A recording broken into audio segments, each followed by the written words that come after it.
நிறைய பேர் கஷ்டப்பட்டு அவங்களுக்கு பிடிக்காத வாழ்க்கையை வாழ்ந்துட்டு இருக்காங்க. அந்த லிஸ்ட்டில் நீங்களும் வந்துடக்கூடாதுன்னு தான் நான் இப்படி பண்ணேன்.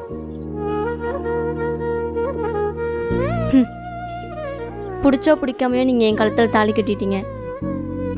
இனிமேல் நீங்கள் தான் என் லைஃப். 3 வருஷமாக லவ் பண்ணிட்டேன். இப்போ திடீர்னு அவனை மறக்க முடியுமான்னு தெரியல. ஸோ கொஞ்ச நாள் டைம் கொடுங்க. கூடிய சீக்கிரத்தில் கம்ப்ளீட்டாக மறந்துடுறேன். எவ்வளோ நாள் வேணால் டைம் எடுத்துக்கோங்க. நீங்கள் எப்போ சொல்கிறீங்களோ அப்போலேருந்து நம்ம லைஃப்பை ஸ்டார்ட் பண்ணலாம். ஓகே?